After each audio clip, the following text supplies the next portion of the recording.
ये भी चीज है कि आपने एग्जाम कैंसिल कर दिया, ये बहुत अच्छा बात था, लेकिन आपने जो प्राइवेट स्कूल जो है ना उनका मन भी बढ़ा दिया। जैसे 10th का एग्जाम कैंसिल हुआ, हमने बहुत स्टूडेंट से सुना कि सर हमारे स्कूल में, अभी स्कूल का नाम नहीं लूंगा, ठीक है, तो हमारे स्कूल में करीब करीब 10,000 रुपये का डिमांड किया जा रहा है कि अगर आप 10,000 रुपये दीजिएगा तो हम आपका 90% से ऊपर मार्क्स भेज देंगे बोर्ड में, यानी कि आपका पूरे 10th में, भले वो स्टूडेंट 3rd रैंक था कि नहीं था ये कुछ नहीं मैटर करता है, लेकिन अगर उसके पास 10,000 रुपये हैं तो वो 90% ला देगा, ये निश्चित तौर पे है। लेकिन इसके पीछे इंक्वायरी करने वाला कोई नहीं है। और खुदा ना खास्ता आपने ऐसा भी देखा होगा कि बहुत सारे स्टूडेंट्स ऐसे होते हैं जो अपने मतलब कि दिमाग से बहुत तेज होते हैं लेकिन इकोनॉमिकली वो मजबूत नहीं होते हैं, तो अगर उनके पास 10,000 रुपये नहीं हो तो शायद वो 60% 70% तक के अंदर में लटक जाएंगे।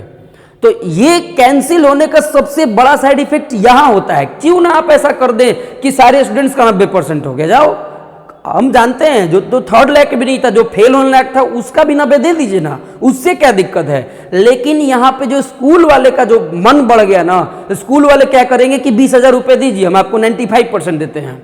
क्यों नहीं, हर चीज उसको देना है भाई। आपको बुलाएगा, रात भर में कॉपी तैयार कर देगा, बोलेगा कि आपका बैक डेट में जाकर, क्यों, आपसे क्या छुपा हुआ है क्या कि कितना हद तक धांधली होता है।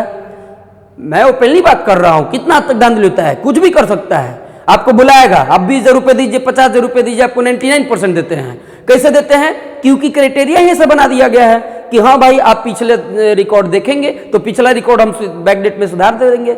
हो सकता है, हम मानते हैं कि रिकॉर्ड कुछ बोर्ड के पास चला गया होगा, लेकिन फिर भी ये 2 नंबर वाला काम करने में ज्यादा टाइम नहीं लगेगा स्कूल वालों को, समझे। तो ये बड़ा ही एक अजीब सा सिचुएशन आ गया है। और यहाँ पे सबसे बड़ा जो सवाल खड़ा होता है, चलो इस साल जैसे भी हुआ, केस कम भी होने लगे, भगवान करे जल्दी सब कुछ ठीक हो जाए, लेकिन ऐसा कब तक, ये एक सवाल यहाँ पे सवालिया निशान उठता है, ऐसा कब तक चलेगा। हो सकता है अगले साल किसी और देश में, किसी और राज्य में चुनाव हो, फिर मोदी जुट जाएंगे, चुनाव चुनाव चुनाव। अरे आपको जब पीएम का कुर्सी पे आप बैठे हुए हैं तो क्यों इतने ललायत है। आप अपने सिर्फ पार्टी के बारे में सोचते, पूरे देश के बारे में सोचा ही नहीं आपने तो सोचा ही नहीं। आपके पार्टी का सीएम ही बनना चाहिए, भले पूरा देश भाड़ में चला जाए, कोई फर्क नहीं पड़ता है, कोई फर्क नहीं पड़ता आपको उससे। तो ऐसा कब तक चलेगा। अगले साल भी हम लोग फिर से ये आदमी अगर मान लीजिए किसी भी तरीके से 2-3 महीने बाद अगर कोचिंग चलाना भी चालू कर दे, फिर से क्या कह के स्टूडेंट्स को पढ़ाएगा, बोलिए ना, क्या बोल के पढ़ाएगा।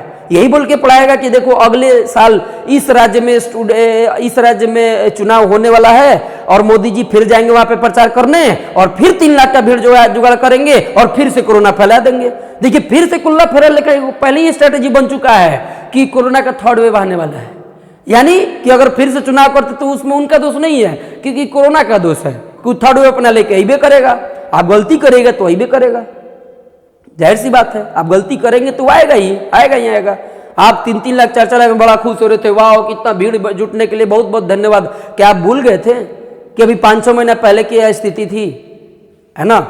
मैं ज्यादा पॉलिटिकल नहीं होना चाहता हूं, मुझे पॉलिटिक्स का उतना ज्ञान है नहीं, मुझे मैथ्स पढ़ाने आता है, ऐसा वो भी साधारण तरीके से, ठीक है, बस अपनी आजीविका चलती है ना। हमारे पढ़ने वाले स्टूडेंट्स हमको समझते हैं कि हम क्या करते हैं, क्या बस अपना दर्द है जो बयां कर रहे हैं। अब रहा नहीं गया, आदमी बहुत दिनों से सोच रहा था ये बात करने के लिए, लेकिन जो ये एग्जाम कैंसिल, 10th का एग्जाम कैंसिल है, चलो अलग बात है, कैंसिल होना सही बात है, लेकिन ये क्यों हुआ, ये गलत बात हो गया। अगर आप सावधान होते तो नहीं होता। आप बिहार बोर्ड का एग्जाम्पल लीजिए ना भाई, पूरे देश में कहा जाता है कि बिहार सबसे पिछड़ा है ना।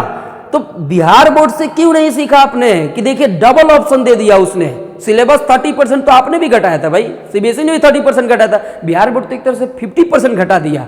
मान लीजिए अगर आपको डबल ऑप्शन मिल गया, इसका मतलब 50% घटा दिया ना, आधी किताब पढ़ो आधा मत पढ़ो, तो ये भी ऑप्शन मिल गया। और सबसे पहले टाइमली एग्जाम भी ले लिया और टाइमली रिजल्ट भी दे दिया, निफिक्र हो गया। और आप लोग क्या करते हैं कि अगर 4 स्टूडेंट है, छोड़िए 2000 स्टूडेंट अगर पार्टीशन दे देगा कि इसको एग्जाम कैंसिल कर दिया जाए, तो आप उस पर सोचना, एग्जाम का कैंसिल छोड़िए, डेट बढ़ा दिया जाए तो आप डेट बढ़ा दीजिएगा। आप दबाव क्यों नहीं देते स्टूडेंट्स पे कि कोरोना नहीं होने से पहले, जब जनवरी में ठीक था तो उसी टाइम आपको फरवरी तक में एग्जाम ले लेना चाहिए था, भले 30% सिलेबस पे ही एग्जाम ले लेते, कैंसिल होने से तो बढ़िया था। और ये वीडियो बनाने का मेन लक्ष्य है कि आगे क्या होगा।